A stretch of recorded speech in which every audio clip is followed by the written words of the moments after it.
అందరికీ నమస్కారం. కథలపల్లకి ఛానల్కి స్వాగతం.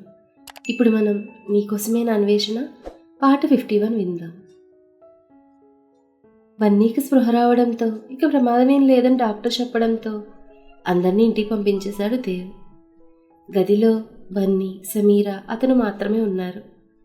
బన్నీ బెడ్ మీద పడుకుని ఉంటే సమీర అతని బెడ్ పక్కనే కుర్చీలో కూర్చుని బన్నీ చేతిని పట్టుకుని అలానే అతని బెడ్ మీద తలవాల్చి పడుకునుంది. దేవ్ అదే గదిలో వేరే బెడ్ మీద పడుకుని ఏదో ఆలోచిస్తున్నాడు. అంతలో మెలకు వచ్చిన బన్నీ దాహం దాహం అంటూ కలవరిస్తున్నాడు. అది విన్న సమీర ఉలిక్కిపడి లేచి బన్నీకి మంచినీళ్ళు తాగించి బన్నీకి నిద్ర వచ్చే వరకు జోకొడుతోంది. బన్నీ పడుకున్నాడని కన్ఫర్మ్ చేసుకుని అతని గుండెల వరకు దుప్పటి కప్పి తననెవరో చూస్తున్నారనిపించి వెనక్కి తిరిగి చూసింది సమీర. దేవు బెడ్ మీద పక్కకి తిరిగి శేషతల్పంపై శ్రీ మహావిష్ణువు పడుకున్నట్టుగా పడుకుని తన్నే చూస్తుండడం గమనించి మీరింకా నిద్రపోలేదా అంది అతను పక్కగా వాష్రూమ్ వైపు వెళ్తూ. లేదు, నిద్ర రావడం లేదంటూనే తన పక్క నుండి వెళ్తున్న ఆమె చేయిని పట్టుకుని మీదకు లాక్కున్నాడు దేవ్. దేవలా లాక్కోవడంతో సమీర అతని గుండెల మీద పడింది. గుండెల మీద ఉన్న ఆమెను పక్కకు పడుకోబెట్టుకుని ఆమెను గట్టిగా హత్తుకుని కళ్ళు మూసుకున్నాడు దేవ్. ఇదేంటి, నన్ను వదలండి అంత తను వదిలించుకోవడానికి ట్రై చేస్తూ. నాకు నిద్ర వస్తుంది, డోంట్ డిస్టర్బ్ మీ అంటూ ఆమెను మరింత దగ్గరగా హత్తుకున్నాడు దేవ్. ఇంక చేసేదేం లేక అతని కౌగిల్లో గువ్వపెట్లా ఒదిగిపోయింది సమీర. ఉదయం అవుతుండగా ఏదో గుర్తొచ్చిన సమీర కళ్ళు తెరిచి తన కళ్ళ ముందున్న దేవు ముఖాన్ని చేతులతో తడుముతూ కళ్ళు పెద్దవి చేసి అతన్నే చూస్తోంది. అంతలో మెలకు వచ్చిన దేవ్ కళ్ళిప్పి తన్నే చూస్తున్న సమీరను చూస్తూ గుడ్ మార్నింగ్ సమీరా అన్నాడు. అతను విష్ చేస్తున్నా సమాధానం ఇవ్వకుండా అతన్నే చూస్తోంది సమీర. సమాధానం ఇవ్వకుండా ఉలుకు పలుకు లేకుండా తన్నే పెద్ద పెద్ద కళ్ళతో చూస్తున్న సమీరను చూసి ఏమైంది, ఎనీథింగ్ రాంగ్ అన్నాడు ఆమె ముఖంపై చిటికెలు వేస్తూ. దానికి సమీర మీరు మీరేనా అని అడిగింది. నేను కాకుండా వేరెవరు అవుతారా? అయినా ఇంత పొద్దు పొద్దున్నే నీ పిచ్చి ప్రశ్న ఏంటి అన్నాడు నవ్వుతూ దేవ్. అంతే, ఒక్కసారిగా దేవుని గట్టిగా హక్ చేసుకుంది సమీర. ఇంత పొద్దు పొద్దున్నే ఈ బంపర్ ఆఫర్ ఏంటి నాకు అనుకుంటూ హత్తుకున్న ఆమెను ఇంకాస్త గట్టిగా హత్తుకున్నాడు దేవ్. అంతలో రూమ్ డోర్ ఎవరో కొడుతుంటే దేవ్ కౌగిలి నుండి దూరం జరిగి కళ్ళలో నీళ్లను తుడుచుకుంటూ బెడ్ దిగి వాష్రూమ్ వైపు పరుగు తీసిందామె. సమీర ముఖం కడుక్కొని వచ్చేసరికి బన్నీ నవ్వుతూ లేచి కూర్చునున్నాడు. అది చూసిన సమీర అరే బన్నీ బాబుకు నయమైపోయిందా అంది నవ్వుతూ. అవును mummy, I'm perfectly all right అన్నాడు బన్నీ నవ్వుతూ. అరేవా, అయితే మనం ఇంటికి వెళ్ళిపోదామా అని అడిగింది సమీర బన్నీ పొట్ట మీద కితకితలు పెడుతూ.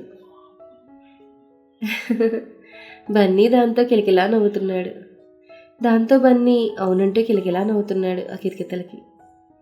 అప్పుడే బయట నుండి గదిలోకి వస్తున్న దేవ్ వాళ్ళిద్దరినీ అలా చూస్తూ చిరునవ్వు నవ్వుతూ అప్పుడే మొదలైందా మీ అల్లరి అని అడిగాడు.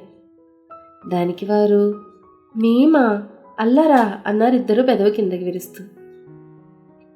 వాళ్ళని అలా చూస్తూనే ఇద్దరూ దొంగలే, నిన్న డాడాన్ని భయపెట్టి ఇప్పుడు అల్లరి చేస్తున్నారు అన్నాడు నవ్వుతూ.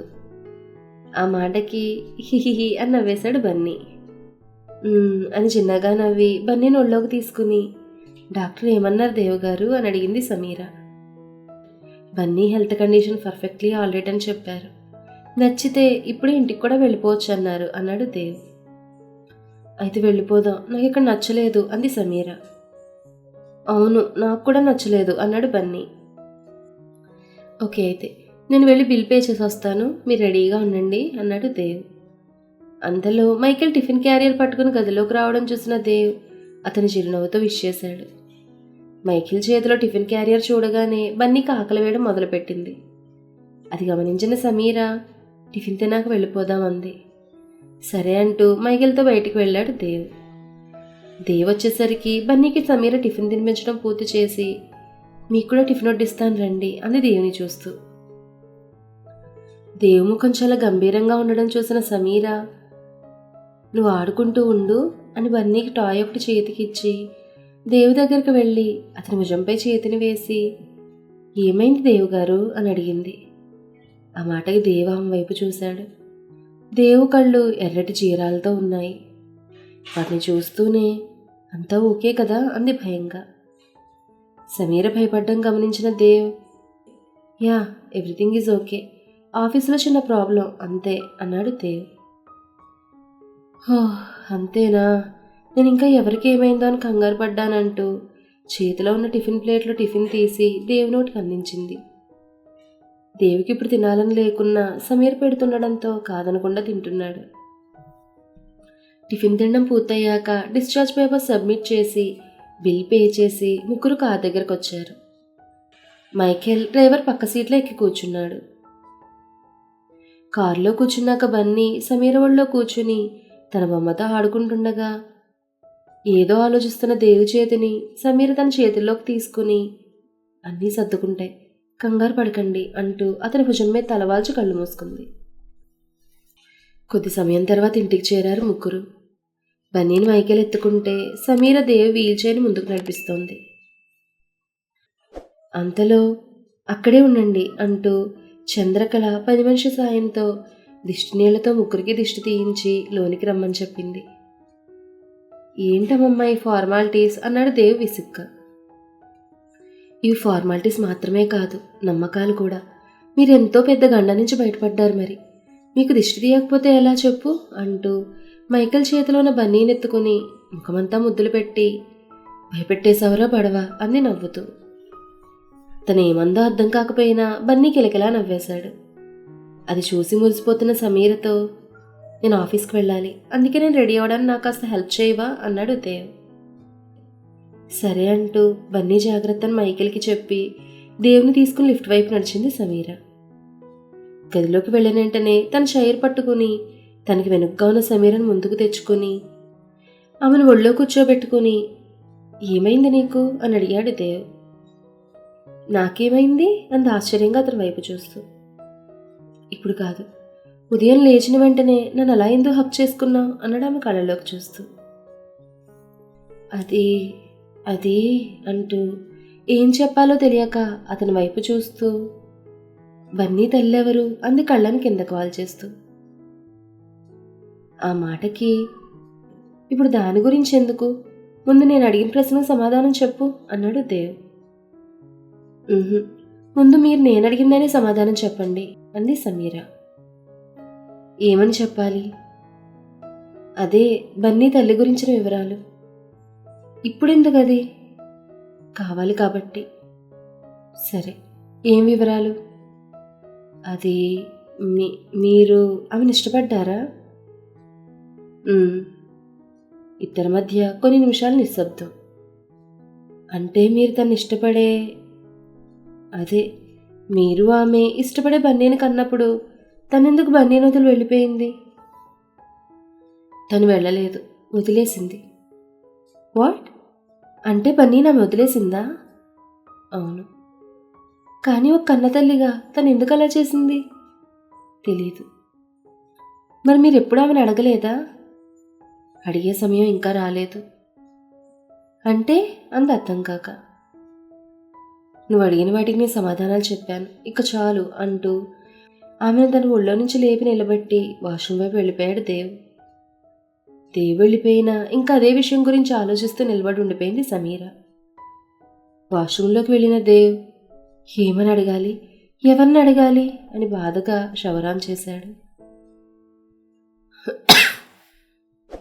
ఎంతకీ ఆనైన షవర్ ఆఫ్ అవ్వకపోయేసరికి కంగారుగా, దేవుగారు ఎంతసేపు షవర్ చేస్తారు, జలుబు చేస్తుంది అంటూ గదిలో గట్టిగా తడుతుంటే వాష్రూమ్ డోర్ తెరుచుకుంది. అంతసేపు షవర్ కింద ఉండడంతో తలంతా నీరు కారుతున్నాడు దేవ్. నీరు కారుతున్న తన తలని చూస్తూ, ఏంటిది, ఇంతసేపు ఎవరైనా షవర్ చేసుకుంటారా, రండి అంటూ దేవుని బయటకు తీసుకొచ్చి చైర్ నుండి సోఫాలో కూర్చోబెట్టి అతని ముందు నిలబడి తడితను తుడుస్తోంది సమీర. అంతలో కిటికీ నుండి గాలి రివ్వునొచ్చి ఆమె పైటి చెంగును పక్కకు తోసింది. పక్కకు జరిగిన పైటి చెంగు వల్ల ఆమె నడుం భాగం స్పష్టంగా కనిపిస్తోంది. అతని చూపులు సముద్రం మధ్యలో సుడులు తిరిగే సుడిగుండాన్ని తలపించేలా ఉన్న ఆమె లోతైన నాభిభాగంలో నిలిచిపోయాయి. తన ప్రమేయం లేకుండానే దేవు చూపులు అక్కడ లాక్ అయిపోయాయి. చల్లగాలు తన నడుమును తాకుతుంటే అప్రయత్నంగా అటు చూసిన సమీర తన్నే చూస్తున్న దేవు చూపులు సిగ్గుపడుతూ అతని చేతుల్లో టవల్ని పెట్టి గిరుక్కును వెనక్కి తిరిగి ముందుకు అడుగు వేయబోయింది. కానీ దేవు ఆమె బయట కొంగు పట్టుకుని వెనక్కి లాగడంతో ఒక రౌండ్ తిరిగి వెళ్ళి అతని ఒళ్ళో వాలిపోయింది.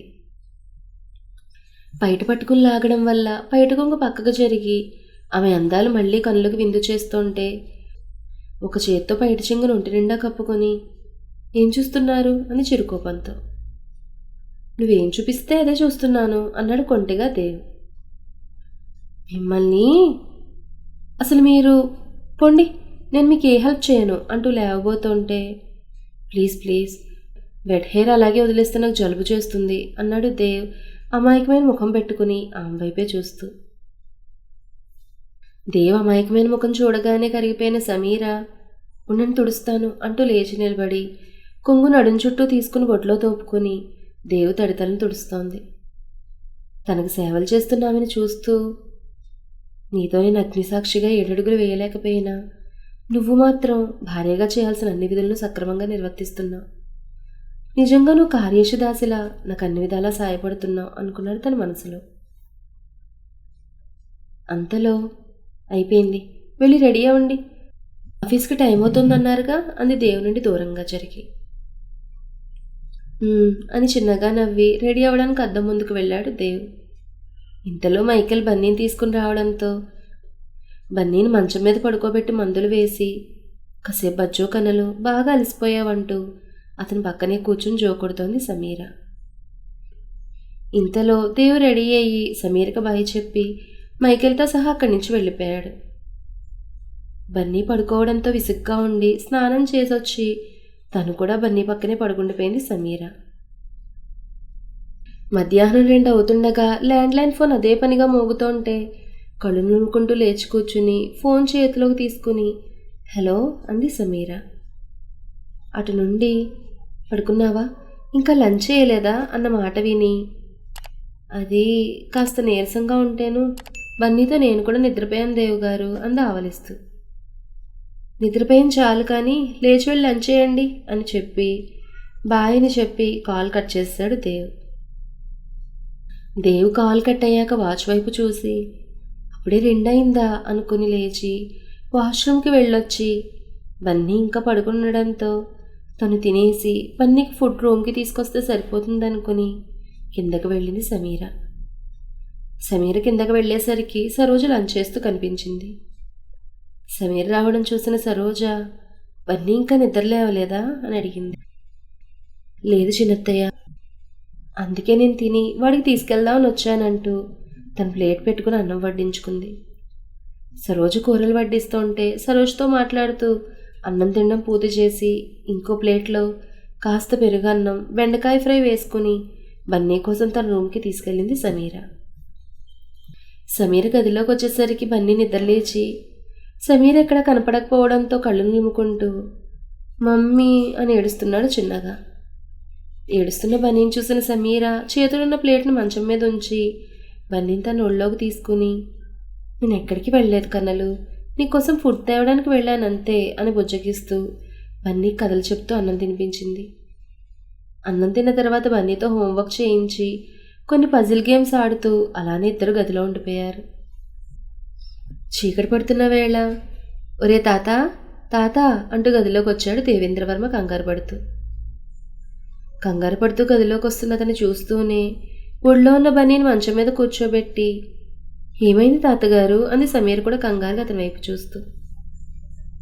ఏమైందంటావేంటి తల్లి, మీకు పెద్ద యాక్సిడెంట్ అయిందంట, తాతకు సీరియస్ కూడా అయిందంట, నాకెందుకు చెప్పలేదు, ఇంతకీ దేవేడి అంటూ గదంతా వెతుకుతున్నాడు దేవేంద్రవర్మ.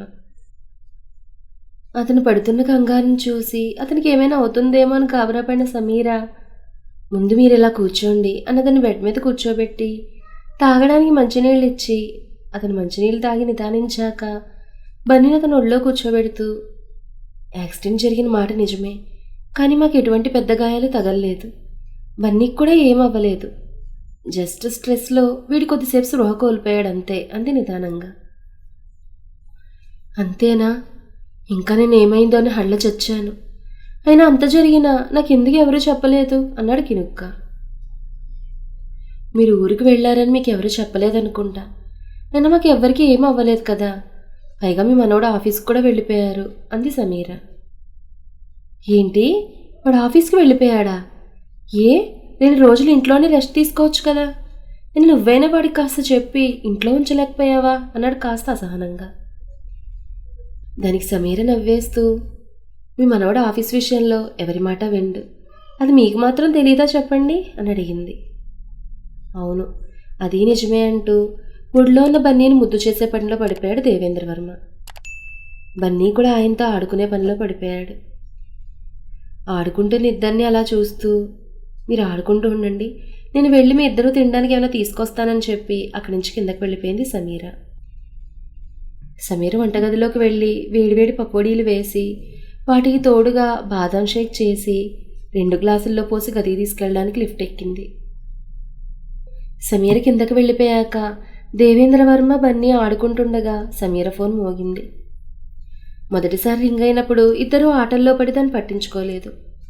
కానీ రెండోసారి కూడా రింగ్ అవుతుంటే, మీ అమ్మ ఫోన్ రింగ్ అవుతున్నట్టుంది, వెళ్ళి ఫోన్ లిఫ్ట్ చేయి అన్నాడు దేవేంద్రవర్మ. సరే అని అతను ఒళ్ళో నుండి కిందకి దిగి ఫోన్ దగ్గరికి వెళ్ళాడు బన్నీ. అది వీడియో కాల్, అది కూడా చక్రవర్తి నుండి వస్తోంది. అది చూసిన బన్నీ హాయ్ తాత తాత అంటూ గెంతులు వేస్తూ ఫోన్ పట్టుకుని వచ్చి బెడ్ మీద కూర్చుని ఫోన్ కాల్ లిఫ్ట్ చేసి హలో తాత అన్నాడు నవ్వుతూ. యాక్సిడెంట్ గురించి న్యూస్లో విని కంగారు పడిన చక్రవర్తి ఫోన్లో బన్నీ నవ్వు ముఖాన్ని చూసిన తర్వాత కానీ మనిషి కాలేకపోయాడు. బన్నీ నవ్వు ముఖాన్ని చూసిన అతనికి కాస్త ఉపశమనం కలగడంతో, బన్నీ బాబు, నువ్వు బాగానే ఉన్నావా? మమ్మీ డాడీ ఎలా ఉన్నారు అన్నాడు కాస్త ఆందోళనగా. మమ్మీ డాడా బోత్ ఆర్ ఫైన్ తాత అన్నాడు బన్నీ. ఆ మాటకి అమ్మయ్యా అనుకుని, మమ్మీ అక్కడుందా, ఒకసారి తను ఫోన్ ఇవ్వు అన్నాడు చక్రవర్తి.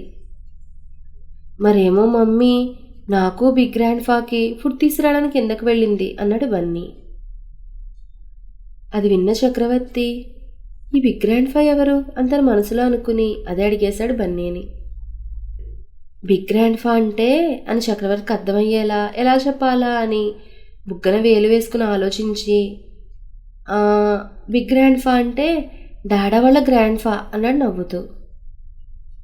ఓహో, అల్లుడుగా తాతయ్య గారా అనుకుని, అతని పక్కనే ఉన్నారా అన్నాడు చక్రవర్తి. ఎస్ తాత అన్నాడు బన్నీ. అయితే ఒకసారి అతను ఫోన్ ఇవ్వు, మాట్లాడతాను అన్నాడు చక్రవర్తి. ఓకే ఇస్తున్నాను, వెయిట్ అంటూ ఫోన్ తీసుకుని వెళ్ళి దేవేంద్ర చేతిలో పెడుతూ, మమ్మీకి డాడా నీతో మాట్లాడతారంట అన్నాడు బన్నీ. అవునా అని ఫోన్ చేతిలో తీసుకున్న దేవేంద్రవర్మ ఫోన్ వైపు చూస్తూ ఉండిపోయాడలా. మరి తర్వాత ఏం జరిగిందనేది నెక్స్ట్ ఎపిసోడ్లో తెలుసుకుందాం. ఈ కథ మీకు నచ్చితే లైక్ చేయండి, షేర్ చేయండి, కామెంట్ చేయండి. అలాగే మన కథల పల్లకి ఛానల్ని సబ్స్క్రైబ్ చేసుకుని పక్కనే ఉన్న బెల్ ఐకాన్ని క్లిక్ చేయడం మాత్రం మర్చిపోకండి. ధన్యవాదాలు.